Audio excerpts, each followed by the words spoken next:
I would like to invite each one of you to ask questions if you want to during the course of when I'm talking, if you have something to say.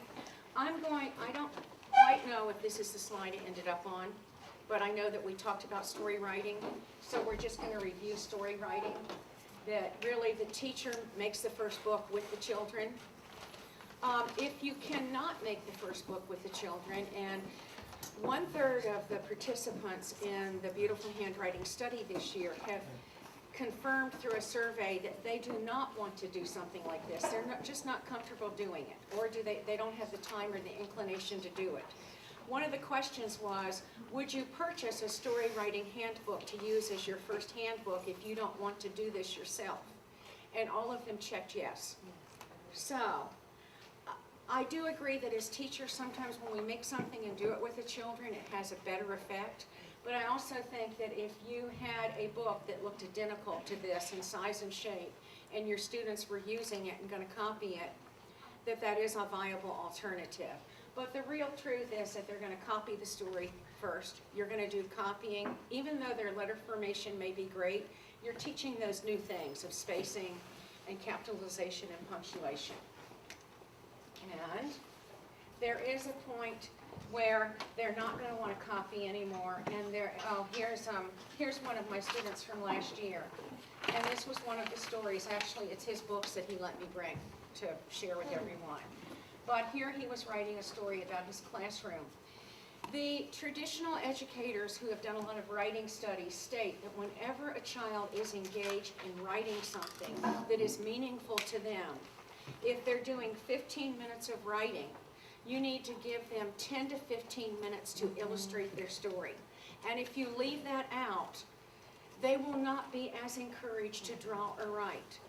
So at one point I went into a classroom that I was called in to consult with, and it drove the teacher nuts that they were all drawing in their storybooks. And I explained it to her that this is part of the process, and it's just as valid as the story. One is not more important than the other. And you can see in here, I mean, he's drawing his school after he's finished the story. I do say to them, we write the story first, and then we illustrate it. Yes? Would you make them, or would you encourage them to first write their story with the movable alphabet and then write it in a journal? I did. I mean, because first it's like we do it with the movable alphabet, Yeah. and we write it with chalk, and we write it on the dry erase Well, board, and then we go to the paper. Yeah. And with this particular child and two of my other kindergartners last year, they would sometimes do this. Throughout the year, they would write stories with the movable alphabet that were phenomenal. One story took up 3 rugs, and it used almost all the letters in the whole box. Oh my goodness. And I mean, it went on and on and on. So I think that you want children using the movable alphabet to write stories, and I think it's a good forerunner to this. But I also think that once they do it this way, you'll see that they go back and do it with the movable alphabet again because they want to see it that way too.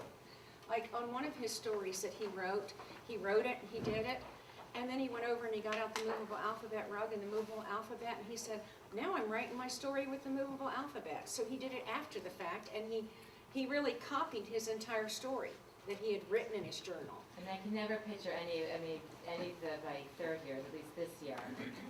Right, I mean, you're lucky if you get like 3 sentences. Yeah. I mean, any suggestions to like, I mean, I get really excited. I mean, I could get an Emmy for the acting that I do.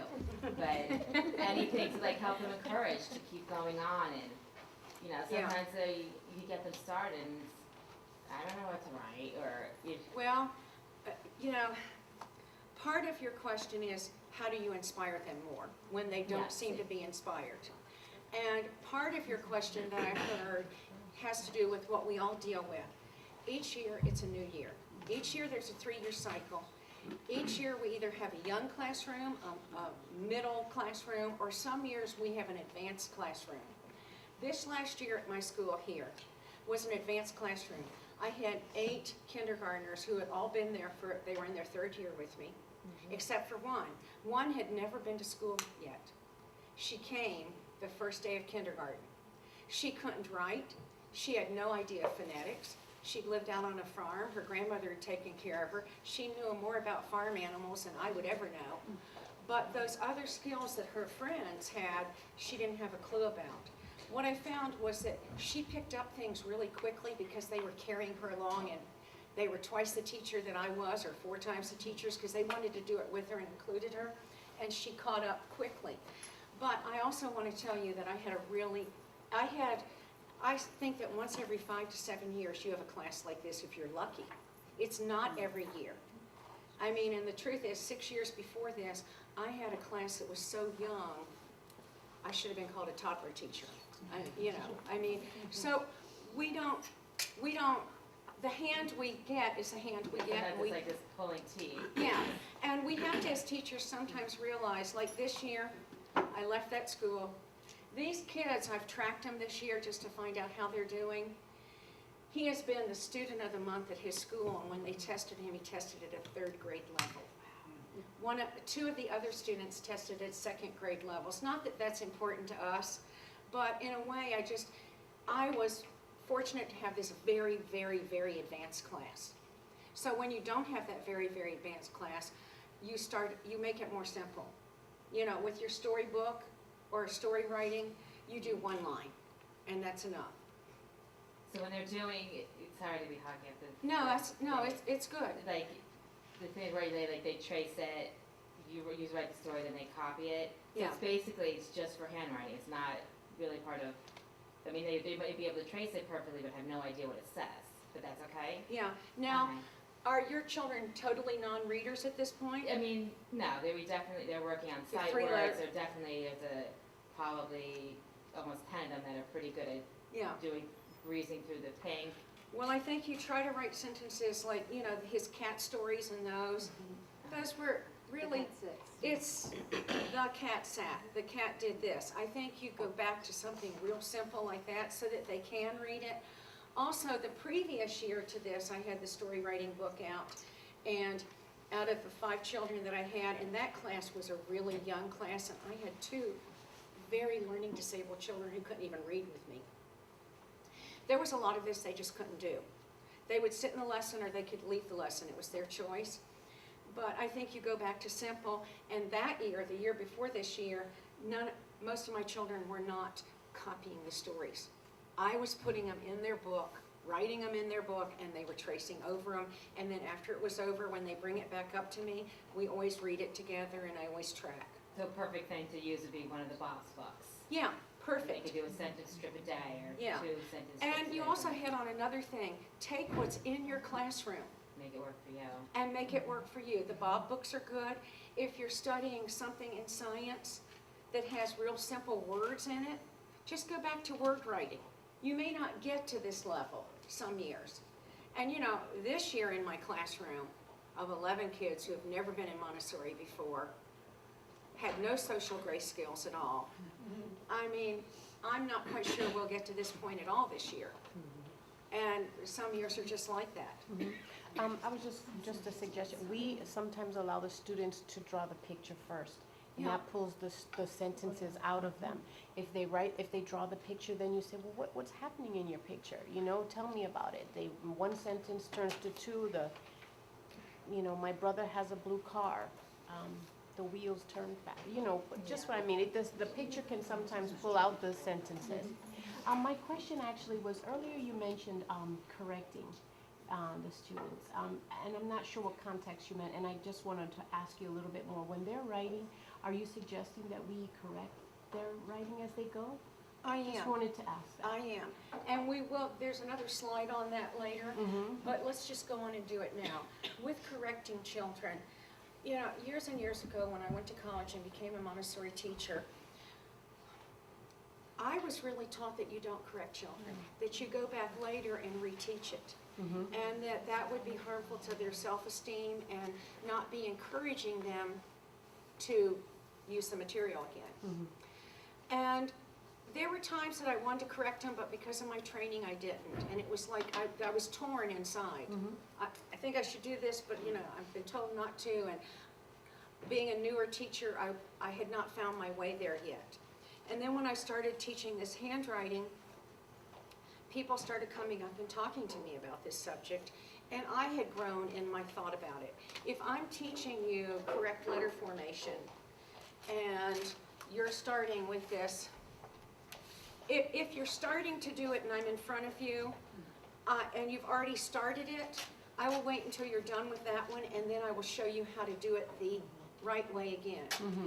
And something really impressed me years ago, Suzuki, the pianist and music perfectionist, at how you can learn how to play music in a whole different way, really kind of more of a Montessori fashion. He made the statement that if you learn something wrong, it takes 3,000 times of doing it right before your brain is repatterned. So it is far more important to not allow a child to do that. You're doing them a disservice, and we can all find a way to be respectful, but to correct it. So that was really different than the message I got in my training program long ago. And it was something I had to come to. So if the child has already started it, I'm going to wait and I'm going to correct it here. If they start, let me move this out of the way. If they start and I see that they're up here, I will go, oh, stop. Let's go down to the dot. So I will correct them. Now, one teacher came up to me and told me a story where she had sent some work home that a child had done. And she had noticed that the child had mixed up some things and gotten some wrong answers when she was adding. And she said, I know we are not supposed to correct anybody at all, so I didn't. But I made a note in my teacher notebook that I need to reteach her this and see if she really knew what she was doing. Well, she came in the next day to school. She brought the paper back. And she looked at her teacher and she said, I showed this to my dad last night, and he told me these things were wrong. And you're my teacher, you're supposed to help me do them right. And she said, and I cried. She said, I had to leave the room and I had to go cry. And she almost cried telling this huge room of people she didn't know this story. And for me, it kind of brought it full circle for me. What is my role as a teacher? If you're my friend and you and I are going somewhere and you're about to step off into the street, I grab you by the arm and I say, come over here. A car's going to hit you. I mean, that's a really bizarre example, but do we let them continue to do things wrong? Or do we find the teachable moment to teach them? And it's a call each one of us has to make every hour of every day. And I don't know, my guidelines are pretty simple, that there are sometimes I let it go, I will tell you that, but there are other times I don't let it go at all, and I find that way to do it. I don't know if that helps. No, that helps, it helps. Does anybody else have any thoughts about that? No, it's true. With sight words, especially sight words, when they make mistakes, they want to know, is spell this right or... Well, you know, when I read with children, and we're reading these beginning books, and they come to the sight word, and we're both tracking with our finger, I generally track from above and they track from below because that gives us this track. I say the sight word, I whisper it, I go, ah. And then they sound out cat, sat. If they're having trouble sounding out sat, but I know that they've gone through the sound baskets and they have pretty good skills, and we're really kind of ready for this, I go under my breath, sat. Say it with me, sat. And then they go sat. And sometimes you have to help them over that hump, but sending them back is not always the way. I've also had a phenomenon lately that every parent owns all the Bob books. And they've all memorized them. They all memorize before they come to school. Yeah, and it's almost like it's making our work a lot harder, isn't it? So, at my school, you go through the sound baskets, and once you've mastered 4 out of 5 of them, because those are the then you get to read. My first reading chart is called Series A, and it's a chart with a border and with boxes, and the names of the book are there. And the Series A is baby board books, one word, colors, numbers, opposites, all those concepts you work in pre-language, because I want to know if they know them in this context. They're not reading it to me. They're telling me what it is. But they're learning how to use the reading chart. They're learning how to go, and I use a similar divided system. If you're on A1, you go to the A1 thing, and then you find your book. Then you're on A2, A3, A4. By the time you finish A4, I pretty much know where you are. And also, you know how to go get your books and how to put them back in the right place. You know, in the next basket over is the basket of all the reading charts, because I'm not gonna hand them from you from my teacher desk. Right. You're gonna independently go over and pull your chart out. So when you finished A1, you go get A2, and then in the back of that basket is colored half sheets of paper like this. And you staple it together and you write your name, and then you're ready to keep reading. You read every book twice, because that helps. And then when you hit the B series, you used to be in the Bob books in my classroom. And this year, it's just been, I'm just over it. It's like, this has taken us away from what we're doing. So I left B1 as the Bob books, because they all knew, oh, I get to do the Bob books next. And then I changed the whole rest of my reading charts. I went back to Modern Curriculum Press readers. I went to Miss Rhonda's readers. I mean, there's a whole bunch of other readers. So I'm finding that they're having more success. But even if they're reading K1 or Z2 and they come to a word they don't know, I give it to them first. If it's sound outable, I sound it out. If it's a sight word, I just say it. And I'll say to them, we call this a sight word. We just have to learn to say it. So I think that, No, that helps. all right, any other questions? I know I got into reading somehow, but, all right. So at any rate, let's go and see what the next slide is. All right, so then you see that he diverges from the formula and he starts creating his own stories. I thought this one was cute, my parents. And I love my parents, and everything is phonetically spelled. Now, I didn't go to him and say, this isn't how we spell parents. Right. You know, I feel like I'm not going to correct that. And it's interesting to me because he spelled it correctly here. Yeah, but it just is what it is. So there are times that I won't correct something like that. Yeah, I didn't mean in the general, right, particularly more in letter formation. Letter formation I see sometimes, yeah. And there's more. We were studying Europe, and I had bought at the store this wonderful Stonehenge statue that all the pieces were separate, and you had to put your mat down and you had to build Stonehenge. Boy, was that a hit as far as the material in the classroom, you know. And they'd go home and Mom and Dad would go, what'd you do today? And I kind of prep them sometimes and go, what kind of things can you tell your parents you did today? Right? I mean, hey. Parents love to hear. Yeah, and they don't necessarily know how to communicate that way, so I think we teach it. And one little boy got in the car and he goes, I built Stonehenge today, you know, and Mom got off of her cell phone for that one, you know? But, I mean, he wrote the story that he thought was about Stonehenge.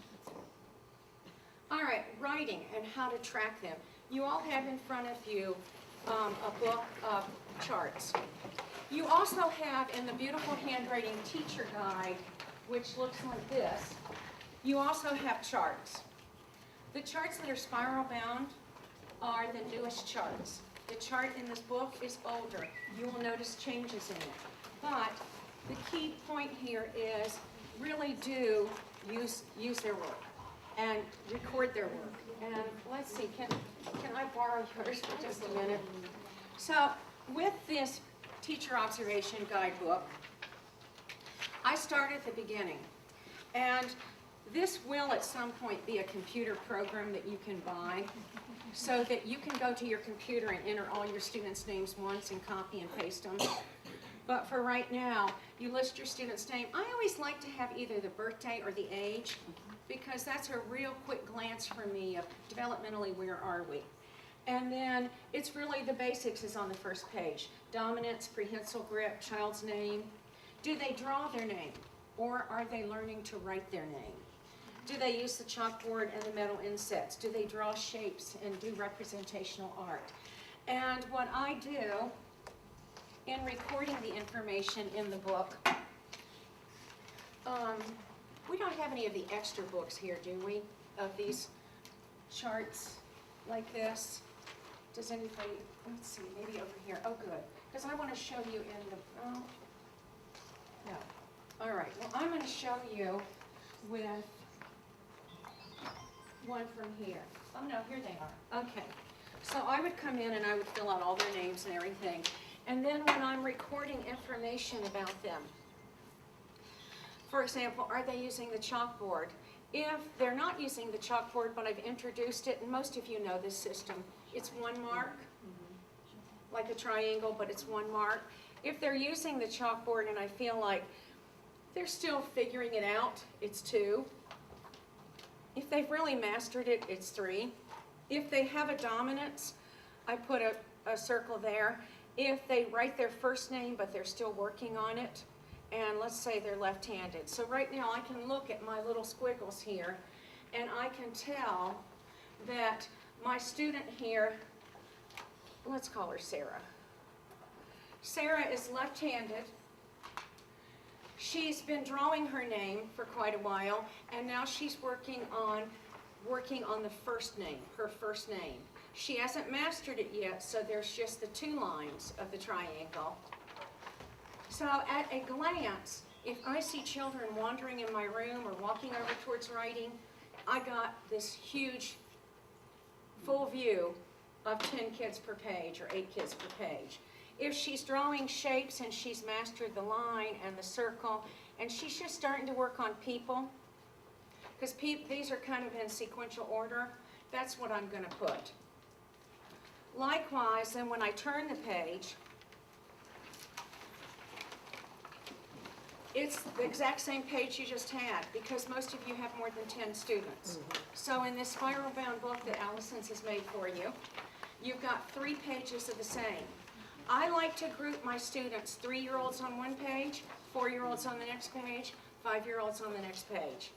It's far more effective, and that way when you're also doing group lessons, you got it. The next page is writing 2, and it's all number formation. So you've got your basic information about who the child is, and then you know if they're working on 1 to 4.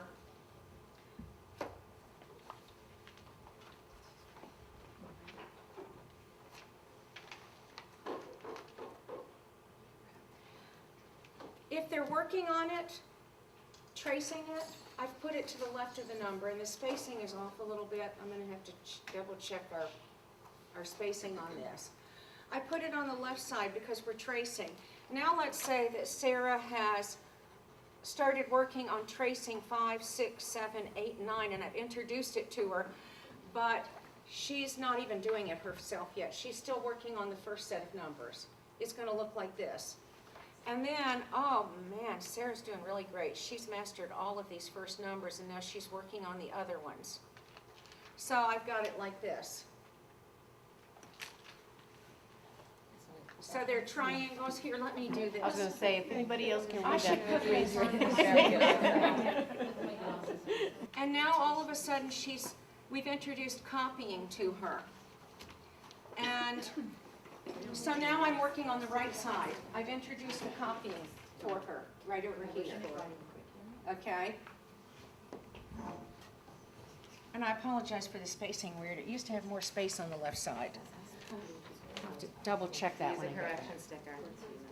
And then, naturally, when she starts working on those herself, taking them off the shelf and practicing them, I'm going to have my triangle. And I'm going to have the second part of my triangle. Now we're going to say that she's mastered those. And now she's working on 5, 6, 7, 8, and 9. So this is what it looks like. And what this tells me is she can trace all these numbers fine. And she can copy all of these numbers fine, but we're still working on these, copying them. So at a glance, you can really kind of get a picture of where she is. So if I see her wandering in the classroom one day not knowing what to pick, I would advise her to go choose number copying, 5, 6, 7, 8, and 9.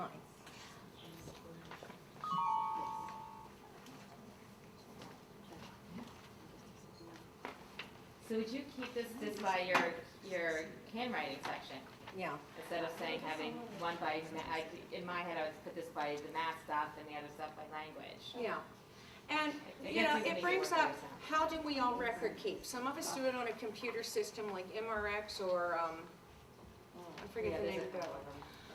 MRX uses these charts. So if you're an MRX user, these charts are available to you. and you can use them on the computer. If not, yeah, we have teacher books in our room for observation, and we have one shelf in our room that we have record keeping for all the areas of the classroom like this. This year I keep this in my writing area because that's where I really am with the children who are writing. I don't need it way over in practical life, you know. But it's just, and this year with us having all these new kids, you know, usually I know where 2/3 of my kids are when I'm teaching them every year. But with a brand new classroom, it's like, all right, let's figure out where everybody is, first of all. So then, if you proceed on and this child has mastered all of those, you just keep going. You do the teen numbers, you do the calendar, and it's going to be, with this child,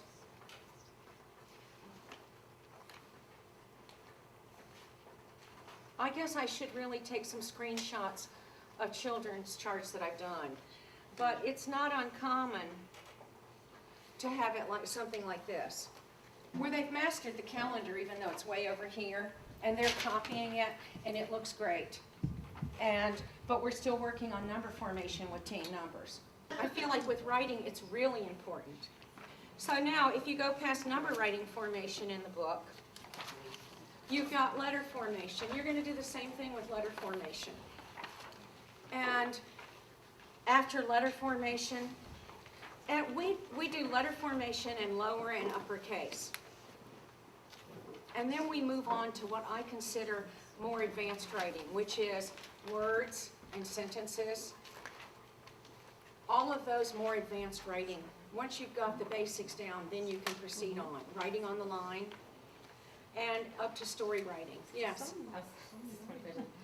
Now, since you do your order of it, you go in alphabetical order, do you feel that they need to have, and our sound boxes are set up differently where it's like SMP is the first one, whatever, right? Do you feel like they need to master all of the sounds until they're able to do the tracing? No. I feel like most typically they should be working with your sound boxes. I mean, Sure. I guess right now in my classroom, I have older 3s working with the sound boxes, and then I really have those new 4s working with them.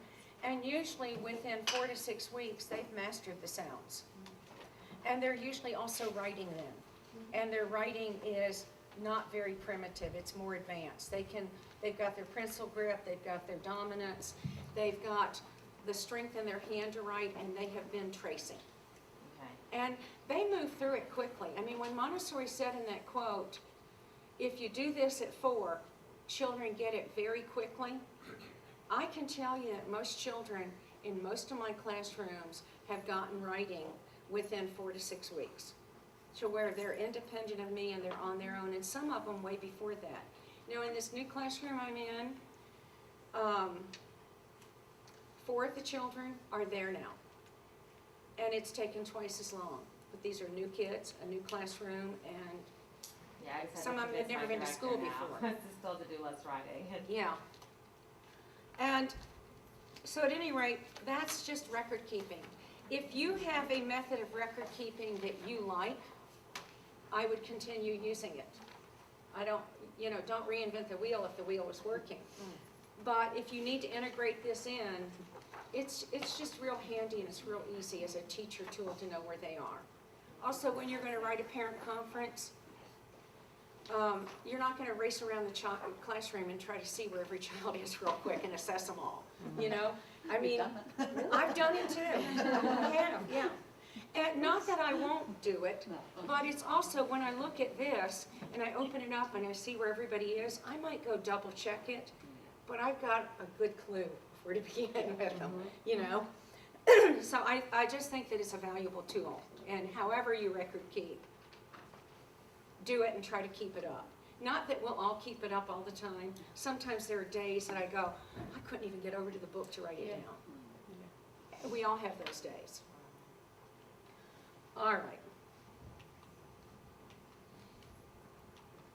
All right.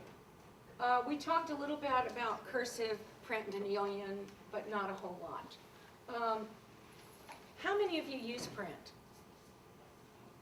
Oh, okay. And how many of you use Danielian? You used an alien? And how many of you do cursive?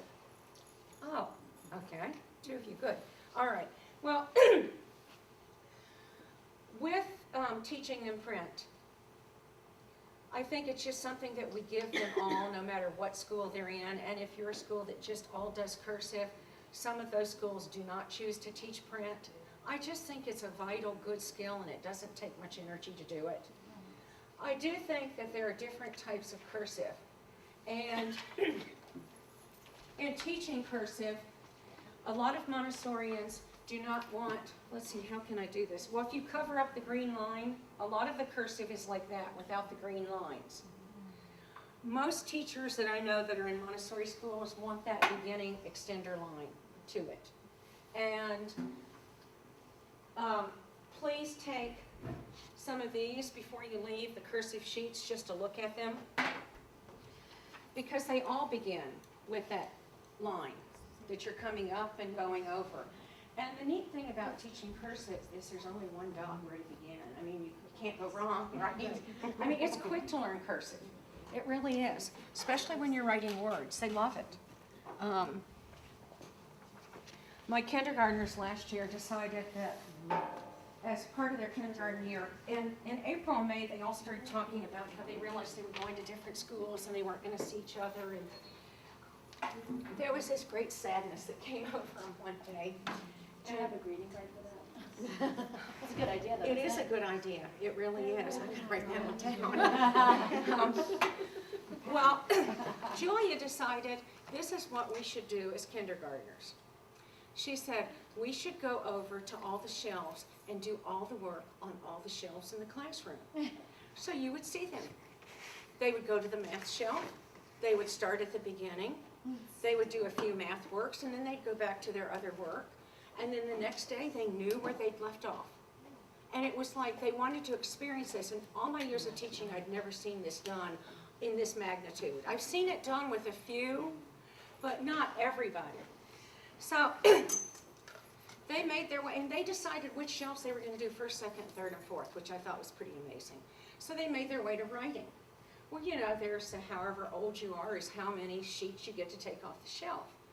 Julia comes up to me, she goes, we have a problem with writing. I said, we do? And she goes, yes. She goes, I want to make a picture word book in cursive. I want to staple it together in a book. I want to decorate the front cover. And then I want to tape it into my journal. And she said, but do you know how many sheets there are in the picture word book? And I said, well, I know there's more than 6. And she said, well, that's our problem. And I looked at her and I thought, oh my goodness. I mean, this is a child who has come in for her birthday. She came in and she played her ukulele for us, right? I mean, she's just quite a character. And I said, well, what do you think we should do about this problem? You could do 6 sheets a day, couldn't you? And oh, she said, that won't do. That'll take me forever. She goes, I have to get through all the work in this room. So I said, well, why don't you make a proposition to me? Why don't you think about it and come back and tell me what you think you should do? Well, she said, well, I don't need to think. She goes, I already know. I want to do all of them, and I want to do them today.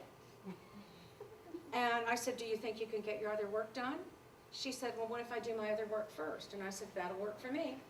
So she did it. Well, then everybody wanted to do it, right? And they did it with everything. The alphabet in print, the alphabet in cursive, the picture word. And finally, they're starting to put all these things in their journals, which were already full. And I said, I've got an idea. Let's make a collection of them and put them in your treasure box. You know, you won't tape them into your journal, but you'll have these. And it was amazing to watch them do that. And they all did it. And that brings me to bookmaking, really. They love to make books. So a lot of these activities, even the rhyming work, if you've got a box on your shelf, preferably with dividers, and it's full of paper, you can make book covers. And how many pieces do you think you can make for a book cover? You have to take 2. It can be 2 different colors, but only 2. And you're going to put your pieces in it, and you're going to staple it together, and then you're definitely going to illustrate your book. Now, some of them don't, but most of them do. So anything they do like that, they really love to do. And you'll see all kinds of beautiful books. But when you getting back to teaching cursive or print, I think they can handle both. But I think you do it in January. I don't think you do it at the beginning of the year. And also, if you've got a really young group, or you don't want to introduce cursive, or they're never going to use it again, then don't introduce it. I have a cursive story for you. I had this little girl named Stephanie in my classroom, and she was remarkable, and she wrote in cursive from January on, and she did everything in cursive except her prescribed printing that I had her do. And she would bring stories in at night that she had written from night when she'd been home, that she'd written in cursive with her parents. They were real hands-on people with their children. And one day she came up to me and she said, I don't want to do printing anymore at all, I just don't like it. And I said, well, I'm sorry, the rule is that you have to do your work in print. This work has to be done in print. And she said, well, why would you make me do that? And I told her and all the kindergartners this story. I said, when you go to school, you're going to go to Princeton School District's public school, you're not going to get to do cursive at all. You're going to have to know how to do printing. And you may not get to do cursive until 2nd or 3rd grade.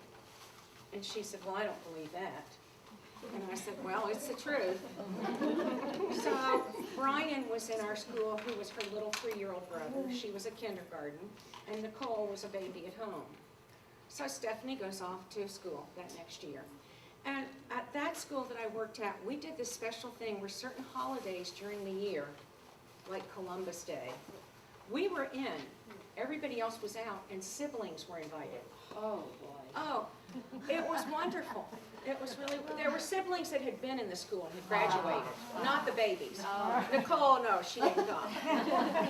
But Stephanie came back. She comes into my morning meeting. I gave her a big hug. I was happy to see her. And she goes, I've got a story for you. And I thought, oh, no. I said, well, what's your story? And she goes, well, you were right about 1st grade. I said, I was? What do you mean? She goes, well, I went into 1st grade. I wrote my name on my paper in perfect cursive.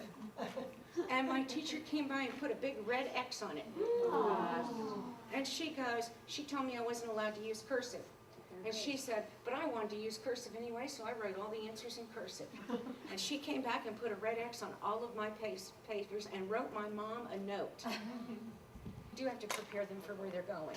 So wherever they're going, you want to make sure they can write it. Teaching lowercase or uppercase, I think we've talked about that. We talked about do we correct children's work.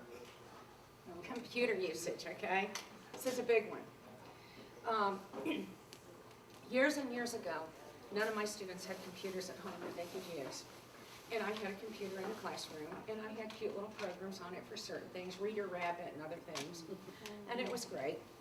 And then times changed, and the iPad was invented, and boy, what a transition in our life, right? And so a well-meaning parent, gave our classroom 2 iPads, not 1, 2. She said, well, you have 32 children. I figured 1:16 ratio isn't bad. I said, well, thank you very much. That's really a gracious gift. And she said, and I put all the programs on it for you. Oh, thank you again. This is wonderful. And some of the programs were okay. I mean, some of the Montessori-based programs are okay, but I would prefer you use the material first. And so the iPads were limited in our classroom. You could only have it once a day. You had a little egg timer, and you know they always ran over, and we were like the policemen of the iPads. And everybody had one at home. So at the school I'm at this year, there is no technology in my classroom. And I sat with the children one day. We eat late snack in the afternoon because so many of them stay so late. And that's a time that we all eat it together to learn how to eat together, because some of them did not have social graces there. A lot of them would perch on their feet on the chairs to eat. And one little girl said to me, well, I always sit on my feet at home at the dinner table. And I said, well, that's at home. Here we're going to sit on our bottoms and put our feet on the floor. So we have these little talks. And one day I thought, I'm going to find out who gets a bedtime story at night. So I said, raise your hand if your parents read you a bedtime story. One hand went up out of 11 children. And I look back at my life as a mommy. That was a precious time of the day. You know, you get to pick out a book. I get to pick out a book. We're reading 2. Hey, when you're 6, you're reading one of them to me. This is great. I said, well, I went around the group. What do you do when you go to bed? I take my iPad to bed with me. So I said, well, all right, raise your hand if you have an iPad that you take to bed with you. Everybody raised their hand except the child who had stories and one other child. And I said, well, what do you do at bedtime? He goes, I can't take my Kindle. And I thought, okay. I said, well, this is wonderful. Do you get to listen to your favorite books on it? You know? No, I'm playing games before bed. You know? And I thought, boy, in 10 years, what a switch we have. So I think that as far as computer usage goes, there are good apps. There really are. There's one that teaches writing great. There really is. Have you used it? At home. Is it Yeah. We don't have technology in the classroom. Yeah, the school? letter, yeah, and the number tracing, Letter school it's called? Letter Yeah, School, Letter excellent, School. Yeah. excellent app. yeah. Yeah. So I think it's good, and I think But there's at a place home. for it. Yeah, at home, my daughter uses it. Yeah. Yeah. Like I said, we don't have it in the Same classroom. there. And I think if Letter you school. have it in the classroom, you have to limit it, but you also have to give them the real deal here. Same paper Yeah. letters, all of that good stuff. Now, this is an interesting thing.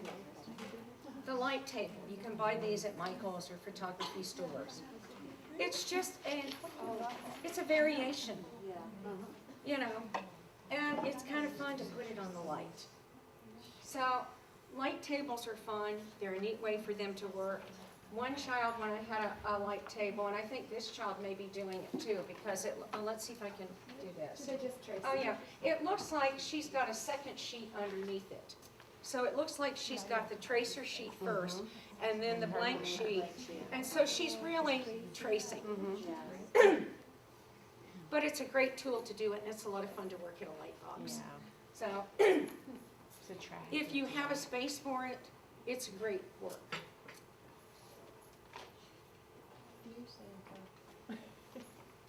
All right, now we come to displaying children's art. And children love to have their artwork displayed, and they like to display it. You know, we as teachers, we go line it up on the wall, and everything is geometrically pleasing to us. And what I've always done is I've always had some place in my classroom that they can go and put something up. But you can only put one thing up. You know, you'll have the 3-year-old who will go and wallpaper one whole part of your room with his work if you let him.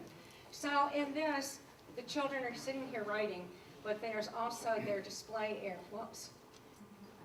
All right, so you can see, now let's see if I can use the pointer. The pointer, no.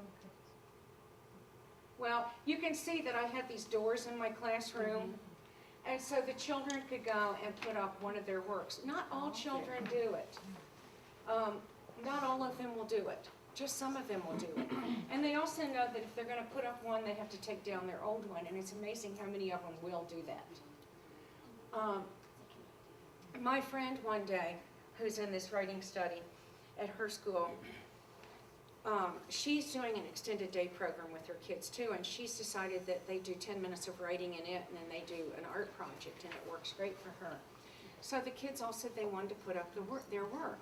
She showed them a wall, and she gave them tape, and she went to check on the other end of the classroom a child who was in the bathroom, and when she came back, the whole wall. I mean, it was everything they had done that day for 15 minutes was on her wall. Any direction and shape you wanted it to be. And they had run out of space, so they had, when she walked back over, they had moved 2 chairs up and they were taping things on the walls over here. And she said, this is a good thing, but you really need to limit it. And I said, yeah, you really do need to limit it. But they love to display their work. So, I've seen classrooms that have put up tape as like an imaginary frame, and whatever fit inside the frame, that oh, was that's a it. great idea. That's a great And idea. I think it starts out really big, and I think she secretly makes it smaller Smaller as and the year smaller. goes on. Yeah, yeah. And then there's parent education. And, you know, 20 years ago, my parent meetings were full of parents. They couldn't wait to come to school and come to the parent meeting. 5 years ago, half the parents felt that way.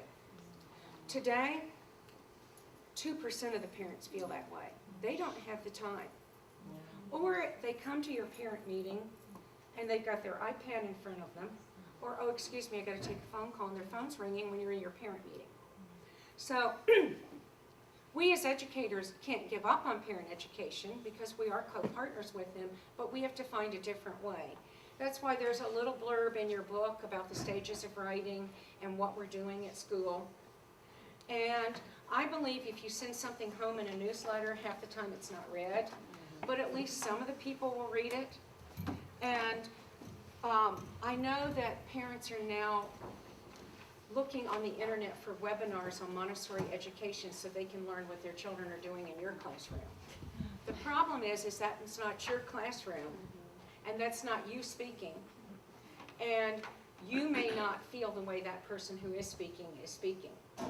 And then you have to come in and answer all their questions about, well, what about this, and what about that, and what about this? I don't know what the answer is. I don't know if any of you have found an answer to that works. You know, I had a parent meeting. I've only got 11 kids. I had 11 parents. I had 3 parents show up. Do I want to stay at school for 2 hours? No. Well, those 3 parents had a great time, and they learned a lot, and they are my most enthusiastic parents. And they also aren't the ones that come into the door of my school and scream their kid's name and say, come on, let's go, while they're on their cell phone. They're the parent who stands at the door, watches their child work, waits until their child is finished, then walks over and says, hey, Journey, we're ready to go home. Are you ready to go home? And Journey goes, yes, I was just doing the trinomial cube. And the dad goes, the trinomial cube, that's really exciting. I can't imagine how you would do that. And then Journey tips it over and says, I'll show you. And you're thinking, it's almost 6 o'clock, I want to go home, but this is okay.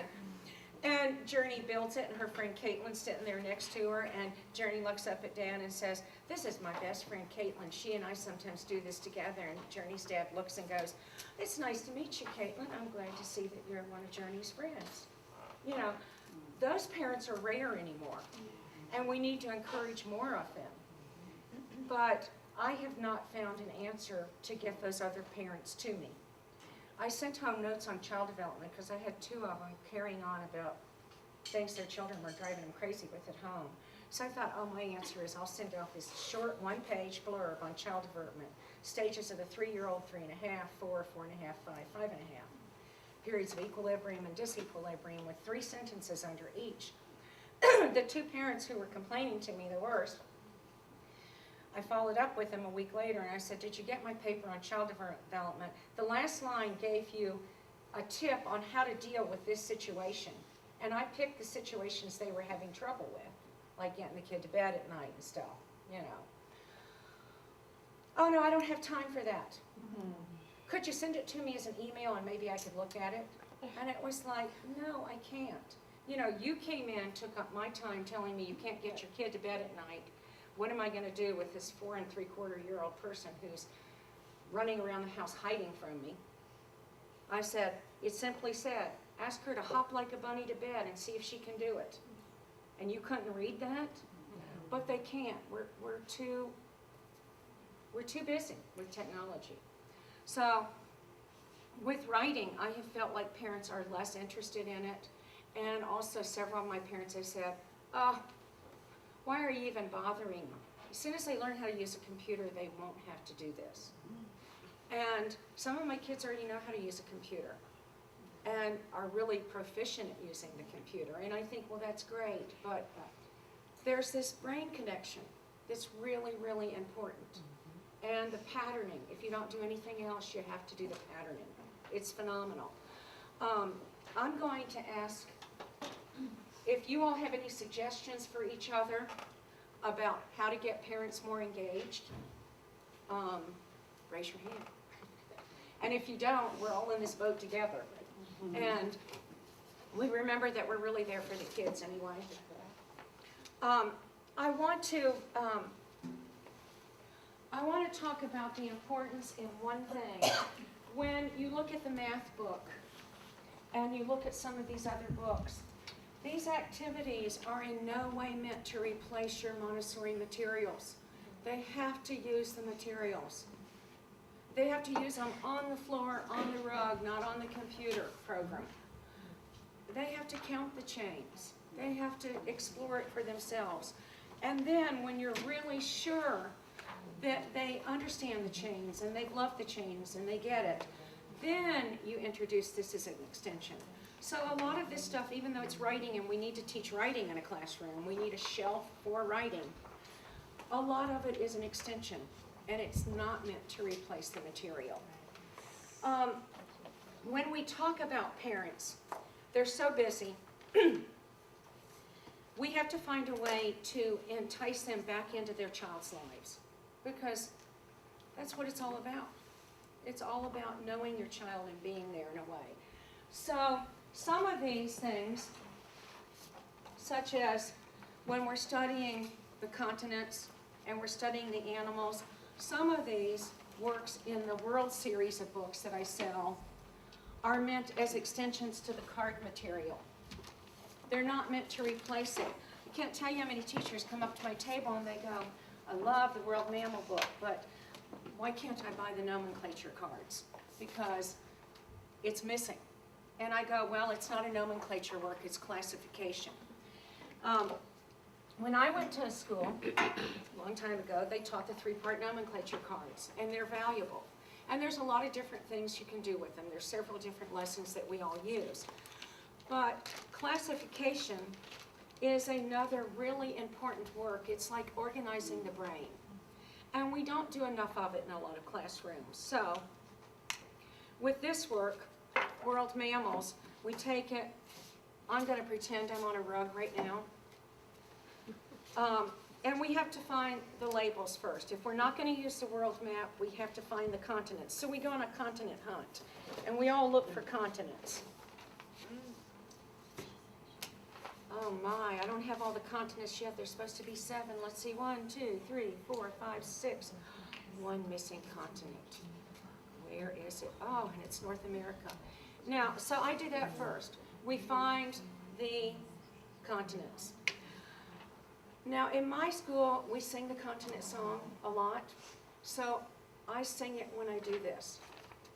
North America, South America, Africa, Europe, and Asia. Don't forget Australia. Don't forget Antarctica. And I've laid them out. Now, I wish I did have a rug, but here. So I'm laying them out. Let's erase that off the tape and start over. I'm laying them out at the top of my rug, and it's definitely a rug work. And then we have all of the animals. And I tell the children, these are just some of the mammals that live in the world. And we each take a turn. Oh, the llama. The llama lives in South America. Now, if I'm a 3-year-old and I'm doing this, you'll often hear them go, the llama lives in the pink land. They get that it's land, and they get that it's pink. Wonderful, you know. And then there's the Alison who goes, we call that South America. You know, thanks a lot, kindergarten, I appreciate it. You know, and then the child picks up the next one, and they go, the Waddell seal lives in the white land. And they match them, and they take turns. Some children do this all by themselves. There are days that I will see 3 children doing it by themselves, and 2 children over here grouped. So we do the whole segment. And if you want to turn, you can come up and take a turn right now. So I'm sorting, and I'm classifying. And when I'm doing it, I'm looking at all these wonderful animals that make up our world. So we're going to pretend, boy, I'm getting all of Antarctica. I'd like to get one of each, just for the sake of you looking at it. Didn't get Asia at all. Oh my goodness. Where is Asia? Oh no, that's Australia, the platypus. And sometimes when I'm doing this as a group lesson with them, I'll hold it up and they'll say, what is it? And they'll all say, cheetah, Africa. So in group lessons, we either all take turns or I demonstrate it with the younger ones this way. Boy, Asia is just really. It's all at the bottom. Yeah, they are. You are right. Oh, no, they're not at the bottom either. Okay, so for sake of just showing it to you, I'm going to move these out of the way. You dropped one by your feet. And it's not Asia, but here's the panda, my favorite. Okay, so I'm going to clear these out right now because you get the idea. gonna give you those. All right. So we've got these animals and they're laid out. And then we go through, well, can you tell me the animals that you know? Which animals do you know? The hippo. What continent do you think the hippo lives in? Africa. You're right. So you do that, you engage them.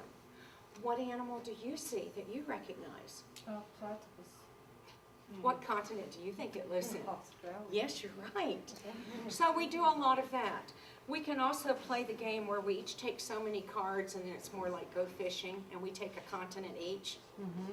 I'm in charge of North America. I can only find North American animals. Or what we do is you pick your favorite animal, you draw it in your book. You either write the sentence or the name or you ask the teacher to trace it for you. So those are some of the things that we can do with these cards that they really like. Also, I mean, there's a great sentence to read. The cheetah runs fast. They're simple, they're easy, they love reading them. So this is a language work, it's a geography work, it's a science work. It's just a fun, good work. So once you've done it though, and you're ready, or if you're studying the continents and using continent nomenclature, a lot of the same animals are in both. So then that's when you introduce this book. And I don't want to overwhelm my geography shelf or science shelf with a lot of paper, so I generally get those office stackers that hold paper, and I put one set of those on my shelf, and then I rotate the black line masters. So when we do this, they have that on the basket. They have a small container that has the markers or pencils they will need, and I usually put both because they like either. And then they make it, they can cut it up, and it's a strip book. They can take it home. They can look at it with their parents. So there's a formula that if the same formula is for every continent, then you're going to do a parts of. Now, some teachers say to me, we do more than 4 parts for an animal. This is too few. And I say, you're right, it is. Some teachers would want more parts of the elephant than trunk, tusk, and ear. So what you're going to do as a teacher in today's modern world of technology, you're going to scan in the blank version, and you're going to make it your way with whatever parts you want. So it's a tool for you as well as the children. And then you can make a book, and then they can make their own. And then there are sentences in here that they can trace and copy together. And then once they've done that, they can answer the questions that are on this page. Now, what I do with my kindergartners is we do projects throughout the year on the continents. So this year, a print shop that prints all of my cardstock had me a box of materials that they didn't want, paper. And there were these beautiful 11 by 17, really thick papers that were in these beautiful colors that they gave me. So I folded them in half. I gave each to a child. I said, pick your color. They weren't the continent colors. There was white, and there was a gray, and there was a beige, and there was a brown. So they picked their paper. Then they went and took the continent, traced the continent on the front cover, put their name in beautiful writing at the bottom, and wrote the continent's name at the top. And that was the first thing we did that day. And then the next day, we took, if we were doing Africa, actually we're doing Antarctica right now, so I've been doing Antarctica. Then I introduced this, and we all did it together. We all wrote it together at the table, and then we put it in our folder. We did not make it a strip book, which amazed them. We're not going to cut it apart? I said, no, not for this work. We're not going to cut it apart. It's going to be part of a bigger book. You know, and then we introduced the parts of, and we're not going to cut this one apart either and make it into a little book like we usually do. And then we did the name tracing. And when we did the name tracing, after we finished, everybody got to read their favorite sentence if they could. Now this year, 2 of my kids could do it. 3 of them can't. That was okay. The 2 that could read for the other ones, you know, which is nice. So this is the mammal book. Then we did, I'm doing Antarctica, so we did mammals, then we did birds, and then we did fish. And then the children came to my meeting and they go, are we gonna do amphibians or reptiles today? And I went, well, I have something really special to tell you about Antarctica. There are no amphibians in Antarctica. And there are no reptiles in Antarctica. So there will be no more in your book. And they all kind of, it was like, what? And one of the children goes, oh, it's too cold there for them. Yeah, it is. You get it. So I think so, yeah. Some of the teachers that call me who have bought the amphibian book and go, mine's missing Antarctica. Oh, gosh. I have to find a kind way to say, well, there really aren't any down there, you know. But we're all learning. It's all okay. And then there are other things I let them put in their book. Like one day we just take a blank piece of paper and you can draw anything about Antarctica you want. And then another day I have lined paper and we're all going to write a story about Antarctica. Well, my 2 kindergartners this year wrote great stories. They were funny and they were detailed and the spelling was totally phonetic. But the other 3 said, well, I don't think I can do that. And I said, well, you can tell me your story, can't you? Oh, yeah. So I wrote it in pencil, and then they traced it, and they were as happy as they could be. And then what we're doing this year, some years I buy those folders that have the prongs on it and punch the 3 holes. They're not one of my favorite things, but they're handy. But this year with these, I took the hole punch, and I punched holes.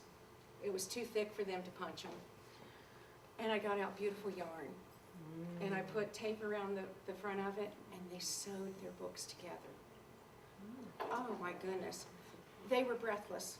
They just couldn't believe it. I'm making a book. I'm sewing my book together. And one of my most difficult parents came in when we were sewing, and he went, oh my goodness, Miss Susan, what are you doing now?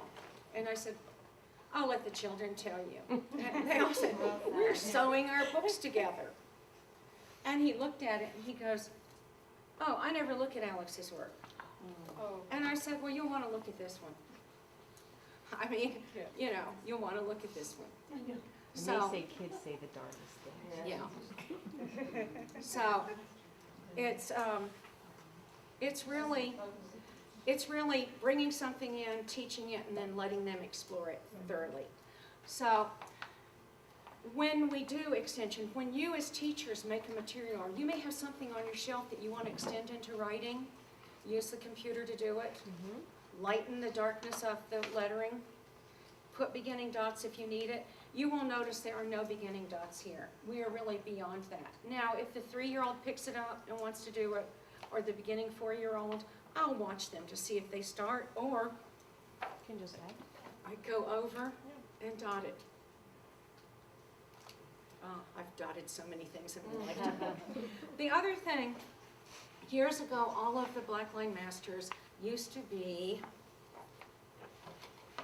dots. We all did it. I did it over and over again. So if I wanted to write a letter A, and our black lines years ago used to be all dots. How many of us have done this for pages and pages? Well, the brain research here says that what you're doing is you're going from dot to dot to dot to dot. You're not doing this. There's no fluidity. It's not one symbol. It's however many dots you've got. So if you notice, many of the companies now today have given up the dots for the shaded line. And so if you are making your materials and you don't have a computer to do it on, just do it in a dark pencil or a marker and photocopy it. So it's possible for everybody to make whatever you really want. Now I want to ask if there are questions that I've missed or that you have. Yes? I was looking at how you were using the Blackboard, and I've never really seen that before, but I can appreciate it. But do you use the Blackboard for any type of instruction? I do.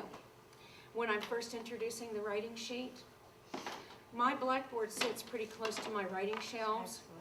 So we will all sit around the Blackboard, and hanging a Blackboard. You all know this as Montessorians. We don't put pictures way up high. We put them in the child's world. The Blackboard I have comes from about here, probably up to about here. It's big. I mean, it's probably 3 feet. maybe not 3 feet, but it's close to it. And what I do, even when I'm introducing, well, let's do,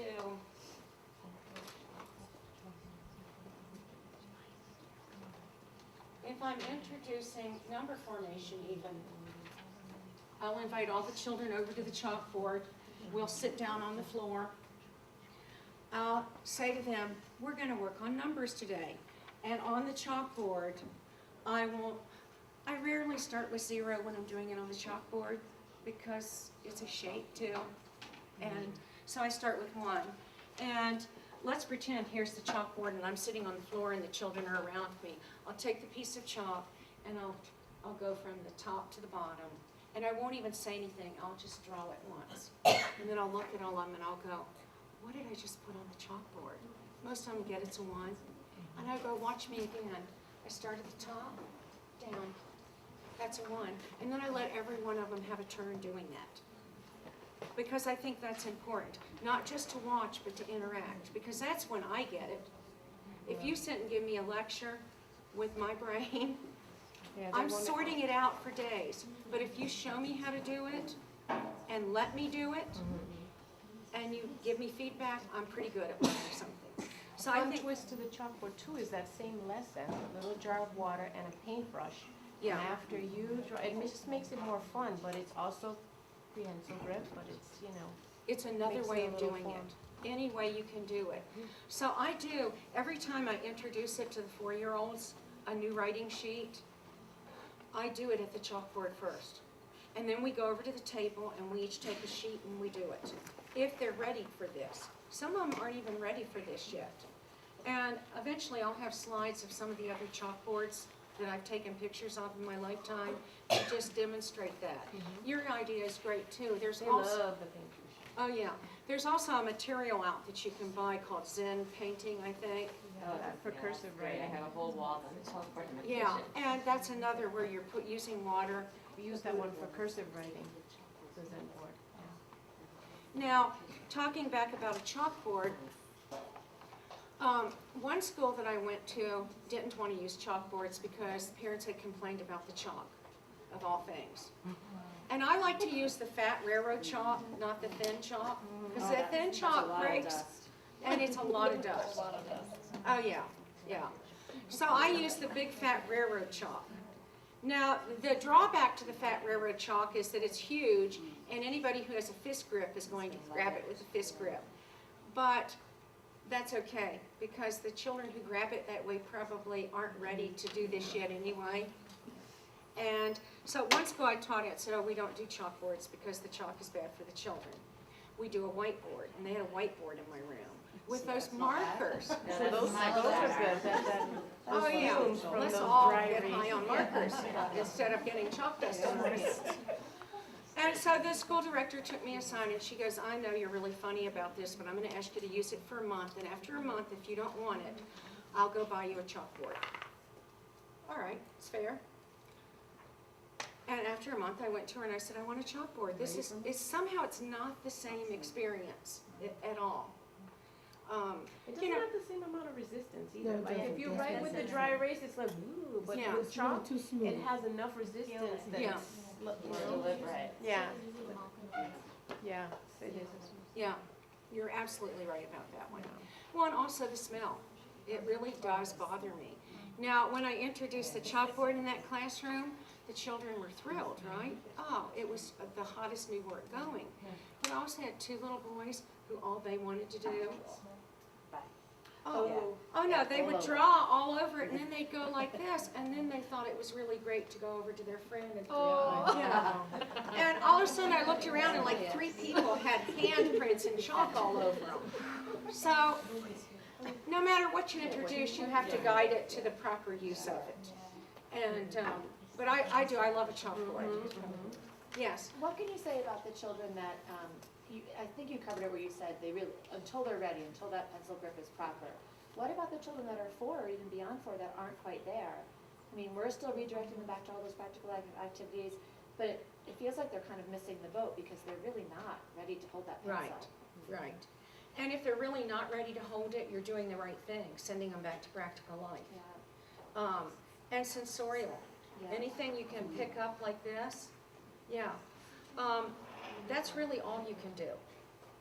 And you can really watch them. Like I had one child who was just, he kept wanting to do this, and then it would slide to this. Right. And I ended up putting a rubber band. I used the fat marker, but I put a rubber band there, Okay. and he somehow would grab the rubber band and he would do it this way. We did that for about 2 weeks. And at one point I was ready to give up. I was ready to say, let's just stop doing this. It's too difficult for him. Let's give him more time. He's a boy. He was 4.5. Yeah. It's okay. And the next week he got it. He somehow went like this and he had it. Do you like the pencil grips? I've tried the pencil grips and I like some of them. I think they're helpful for those really difficult children. You might try that. Well, then what they tend to do is just put their hand right over it. Yeah, So they go back, they revert back to whatever that core grip is over the pencil Yeah. grip rather than holding it. yeah, Yeah. yeah. It's difficult for those children. I had one where you saw some of his work, Jacob, 5.5 before he could do that. Yeah, yeah. But boy, was Mom happy that he was doing that at 5.5. And he was in occupational therapy for problems. So I think we just go with wherever they are. Now this one little boy who loved the patterning, he would get really sad when he saw some of his friends doing stuff that he knew he couldn't do. With that, I would take him aside some time, and I didn't demonstrate this. You know, before you do this formation, you have to do this. You really have to do this work with him. And I love that you've got a tool to do it with. That's really a plus. It's a nice material. It's a nice size. I know that some of the Montessori materials were made in the 1900s when life was different. And we can do things a little bit smaller sometimes. So I like that there's a directionality here. What am I going to put at the top? At the bottom, okay. I'm backwards here. So I'm going to demonstrate this so that I'm going around. And, oh, these are all vowels. Look at that. And I'm going to really demonstrate it. Once I demonstrate it, I'm not going to put it on the shelf. I'm going to pass it around to the 5 children sitting on my rug, and we're all going to do it. That way, if they start it wrong, you're there at the teachable moment. And usually if they repeat it with you once or twice, they're going to get it. So you've done a lot of this, and you've done it here. And when I bring out the first alphabet sheet, I would often find A, B, C, D, E, and bring it out and demonstrate this first. And now, look, here they are on this paper. Isn't that wonderful? They're exactly the same. So this material is really valuable. This, to me, is really valuable. It's a roadmap for me. I know that if I did it this way, the sandpaper letters and numbers are beautiful. They're big, they're rough. I think children in the 1900s liked rough more than our kids today. I have a friend who has velvet letters, and I want to tell you, those kids use them, they're off the shelf all the time. I'm going to do it your way. You put the ball in, and steel balls usually come with it. It's the control of error that's missing in that material on the shelf. I've seen teachers put a big permanent marker on the sandpaper letters of where you begin. This just does it. And you know, if I put it in the wrong place and I push. So in my one classroom that I was in for 12 years, I had all of these. Steel balls are the key there. And you know what they do after that? They cannot refuse. Run their finger through it. Oh, it feels so good. So let me pass this around to you with the marble. How would a marble But that's go in, what's like, good a about letter that A or B, like where you have to come back up around? Oh, it's amazing how it does it, but they all do it. It goes around like this, and it goes up, and it comes back down. And I don't know how they do it with the plastic, but they all work. So you can almost make it with like clay or something, but Yeah. I mean, I think it's the angle that the plastic is melted at. yeah. But this is really, if I had one recommendation for your classroom, it would be this material. Because how many times do you see a child from the other side of the classroom and you're watching him go like this? You know. Or like walking with your hand. Yeah, and they'll start anywhere they want to. So they have these in numbers too, they used to. But What would you call those? it's called roll and write. R-O-L-N apostrophe N and write. But right now they're only available in Denilian from a company in London, England. More work for you. If anybody can get them for us, you can, right?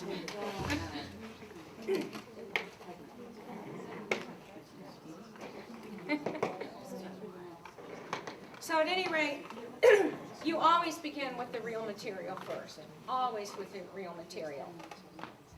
With the handwriting materials, they're here if you want to use them and try it. If you want to make your own, I encourage you to do that. This has been my life's work here. I encourage you to email me your suggestions, your comments, like I've learned things today. Laughing Star has done a beautiful handwriting study this year where the schools who are in it have started at different times. We had some that started in September and some that started later. They put the work on the shelf however they want to. We recommend certain things. And then they use it and they give us suggestions, they fill out surveys. And we have provided all the materials to them to do that because they're doing a valuable service for us as well. Maybe the table But is not this even. whole material evolved with a lot of teacher input. I am just the vehicle to organize it and lay it out for everyone. And I also can tell you as a teacher, I would not set up another classroom with that. I think it's as important as sensorial or math or anything. I think we need to have a material on the shelf for it, and it has to be sequenced. And it has to interest the child. Like one teacher said, well, these drawings are really crude. And I said, they're very childlike. Some children drew those drawings. Some graphic artists drew the drawings too.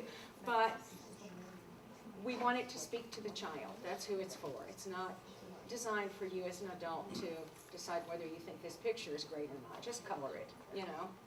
So I encourage you to try handwriting and to give me any feedback that you wish to. And Alison's has sets of the handwriting, the first set available over there in bags. And also they have all of the books over there on these shelves, so you could purchase them if you wanted to. And as far as these books, he also has these books. Yeah, and the card materials I have right now, but he will have. You have them or? Yeah. Yeah. So, I mean, if you think that you really want this, you might go on the card to go with it. You might pre-order it with him, and then we'll send him a shipment. If we only want the cards, you have them. I only brought samples of them, and actually, I should have put them out at the break. But when you buy the cards that I just demonstrated using, these are printed on plastic. There's no paper in this. None at all. Yeah, and believe it or not, I've got a collection of these that I've carried with me since the very beginning ones were made, just to see how do they really wear. Because as a teacher years and years ago, I loved Imprints Materials, if any of you remember that company. But her cards were on cardstock, and every few years, even if you laminated them, you would reorder. So I felt like, well, wait a minute. So at any rate, these are totally plastic. You can pass them around if you want. And they are more expensive, and some teachers say to me, oh, it's just too expensive. I love the It's like good idea. luggage though. How many sets of luggage do you have to go through before you just think that? Well, you're right. So the other solution to that, though, is the cardstock version, and you get to laminate. And I'll pass these around so you can see what our cardstock feels like. The other thing that we did recently I had a small workshop with 5 teachers about lamination and plastic cards. And they wanted my advice on how they could laminate all this material that they had bought from another company. So I came in, and I came in with some Laughing Star cards that needed to be laminated and their cards. And we looked at their laminator and we worked it out. We spent an afternoon laminating. And after we laminated each set of materials, we took all of the trash laminate that came from cutting out those cards, and we put it in a baggie, and we labeled it World Birds, and we labeled it the other company's materials. And we looked at the bags of the trash laminate that you had cut out. It was phenomenal how much plastic we're throwing away. So laminating isn't cheaper for the planet. And it's not cheaper on us because you as a teacher, how valuable is your time? Do you need to spend 3 hours laminating? Or lo and behold, you buy World Birds and you have a parent come in who does all your laminating and all of a sudden you don't have World Birds. No, Susan, now we don't have parents coming. So I'm a real proponent of the plastic cards because you're going to buy one once your lifetime and you're not going to have this bag of trash from laminating and saving money and spending 3 hours doing it. So it is true that the cardstock cards are half the price of the plastic, but it's well worth it. It really is. And with these books, on the back cover, some of you are looking at the back covers over there, these are all of the animals that are in this book. So you've got a good idea of who's here. And in the front, if you want to know, there are stories on all the animals. You can either read them or you can highlight key points, but how many of us look at what we have to teach and we go, I don't know anything about this either. You know? I mean, I'm learning too. And so with these, we've grouped these books. You know, some people say to me, well, where's the North America book and where's the South America book? And I'll be honest with you, probably in 6 months you'll be seeing that in our catalog. But right now, if you want, you buy mammals, it's got the 7 continents in it. You buy amphibians, and you can do it for every continent. And then the cards.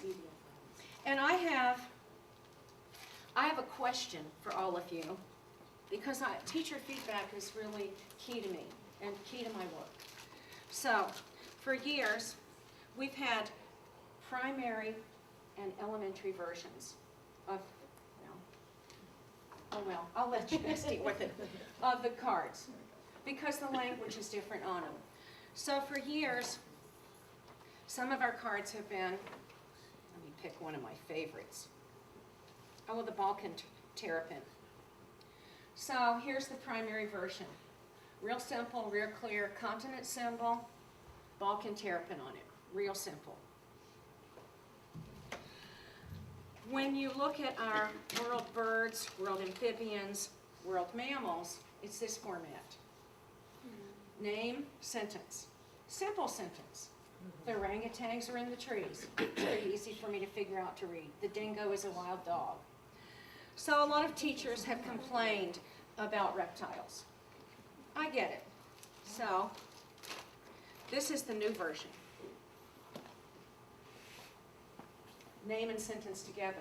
You know, reptiles are interesting. They're not like these other animals. They're long creatures, so I can't do them this way or I lose the reptile. Some of our materials for the elementary versions, we offer, like World Fish is already like this as a 3 to 6 material with the name and the sentence like you saw. But this is the elementary version. Here's your, it's really your definition. You know, black crappie or sunfish that live 10 years. They inhabit clean, deep lakes, ponds, and reservoirs. It's simple for an elementary student to read. Then on the back are the questions that they fill out in their books. And they're simple to hard, 1st grade to 3rd grade. What continent does this fish live on? Well, if I'm going to look at the picture, what continent does he live on? Lives in North America. Simple, because we want their work to be easy. And what habitat does the fish live in? A little bit harder. And then the bottom 3 questions, you really have to read the story. to get the answer. And the very last one, you may have to give your opinion or do some other kind of research. So the work extends however your children extend. Now last year when I had this advanced group of kids, I got these out. My 2 top kids wanted this. They could read the whole entire story and they could write the answers. So I think you go with wherever the children are. And also to be inclusive, not just to teach about animals. This is probably one of my favorite materials because how many 4-year-olds in your classroom will come up to you and go, well, who was the first person? Who were the first people? Where did they come from? And you're going, well, let me get back with you on that, right? And so this, I made this personally for my classroom and wasn't even going to sell it, and people kept coming. So these are the first people of Africa. These are the first people of Norway. You know, I'll pass a few of them here. If a child wants to draw a picture in their book and they're 4 years old and they can't do it or won't do it, you got to draw it for them. I can draw every one of those cards in my sleep now. You know, the teacher who taught with me at another school a few years ago, she said, I don't draw and I don't do this. And I said, that's all right, I do.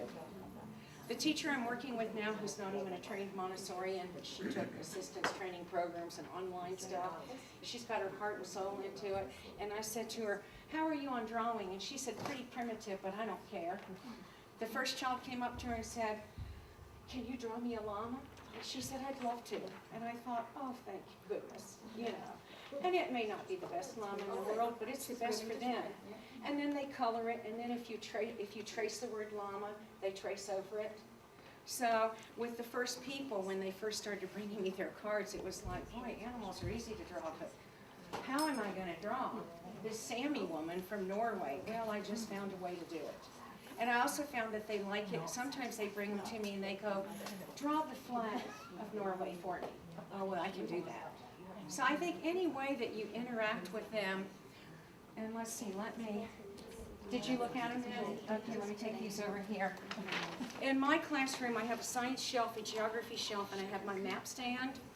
And right next to my map stand on the first shelf, I have the world cards in color-coded plastic boxes. And I write on the outside, I label them. World amphibians, world birds, world fish. And I've taught them that it's alphabetical. And sometimes we'll play the game where we'll go over to that shelf and we'll take them all down and put them on a rug. And now let's see if we can put them back where they go. You know how sometimes materials get mixed up on the shelf? That's a fun game to play with anything. If you take them all off one shelf and you go, all right, now we have to put them back where they go. Are there any other questions? Yes? I have 2. The font that you said that has the circle A with the stick, you call that ABC font? ABC Fonts is, it's a book and a CD that you have to buy, and you have to install it on your computer. Or if your computer has Century Schoolhouse, How much everything is looks more like you're not printed, it's like a bubble letter. it is, well, Avant-Garde is also another font program that is on some of your computers. So Avant-Garde is one. ABC Print, Denilian and Cursive is the one you have to buy. The other one, I've purchased ABC print and it has a couple different versions where it's just the print, then it's a print with the lines and the dash in the middle. Yeah. And it's print with the number 1 and then dash dash dash, number 2 dash dash dash. So Yeah, it's worth the it's- $20. it is, it is. The other one, oh, I know it's on my computer somewhere. Century Gothic. So Century Schoolhouse is not the right one. It's the weird A. It's Century Gothic. And the nice thing about that is it comes in regular and bold. So if you need that, you've got either. But those are the only, Avant-Garde and the Century Gothic are the only ones on my computer that came with the computer, with the programs that I purchased. We can't expect all children to get it right away. And you know, I had 3 emails from frantic people from South Carolina who are in the handwriting study. My 3s just keep grabbing handfuls of paper. What do I do? Paper. Yeah. And you know, I sent her my little blurb on it, which I've saved on my computer, thank goodness. So, and I sent it to her, and I heard back from her 2 days ago, and she said, oh, this is wonderful. It's working now. I just didn't realize how to do it. And I think, yeah, we're all in this together, and we learn tidbits from everybody we're with, and that's what makes us a good teacher. That and this feeling we have inside of us that we're doing something really worthwhile.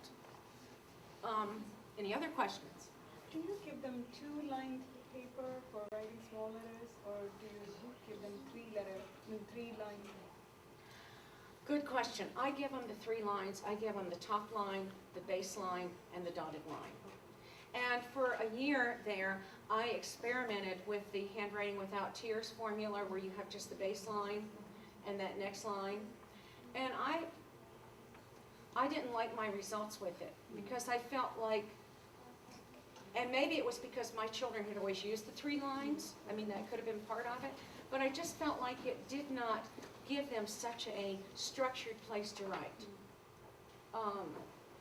And I know some of the public schools that are using my handwriting program this year in the study, their school districts compel them to use handwriting without tears.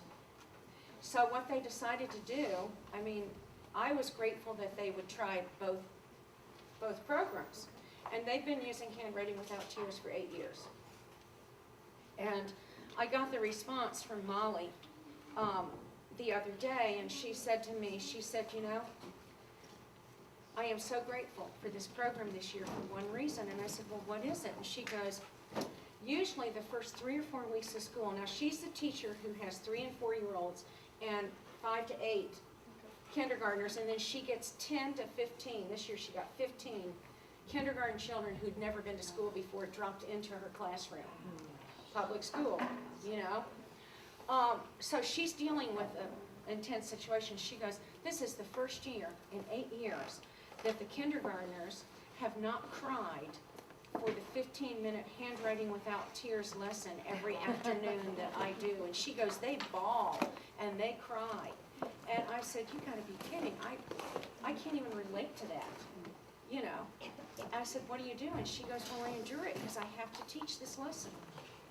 And she goes, they don't like it. And I said, well, would you compare your morning beautiful handwriting with handwriting without tears? And she said, I would love to. So she's written me a paper on it. And she said, your program is more sequenced without all of the materials, which is kind of funny because as Montessorians, we love materials. But she said, you know, we have to build the letters out of sticks. We have to use the short golf pencils. We have to do all these things before we even get to writing. And I said, oh, it's patterning, right? She goes, no, I wouldn't call it patterning after using this patterning. She said, it's just tedious, hard work. And so she's going to give me that's going to be put in the new book. She said the kids get writing faster with this system and like what they're doing. It's more childlike, is what she said. And she said, you know, we're studying space, so they got to do a parts of space book, parts of Mercury, parts of Venus, parts of Earth book. They got to do a comet book. They got to do the full moon flip book, which they love, you know. I don't know. When I was teaching the phases of the moon, which is a hard concept for 3 to 4-year-olds, you know, I simplified it. Instead of all this long one, I cut it down to 4. That's enough. And we talked about crescent moons and gibbous moons and everything. And they were making their flip books and taking them home. And one morning in the meeting, Liam raises his hand and he goes, I have something to share, I have something to share. And I said, all right, what do you have to share? And he goes, you know, I was in my living room last night. And he tells us the full story, what Mom and Dad were doing in the living room and his sister, you know, and I'm thinking, all right. And he goes, and I looked up and there's a window in my roof. And I looked up in my roof and do you know what I saw? And I said, no, what did you see? The night sky? And he goes, it was a gibbous moon and it was shining on me. And I thought, I got it. I got it, you know. I mean, this is the child who is struggling to learn, but he's learning. And he's joyful. And that's what Montessori is. And then every month for the next 3 months, it's a gibbous moon tonight. I saw it in my roof window.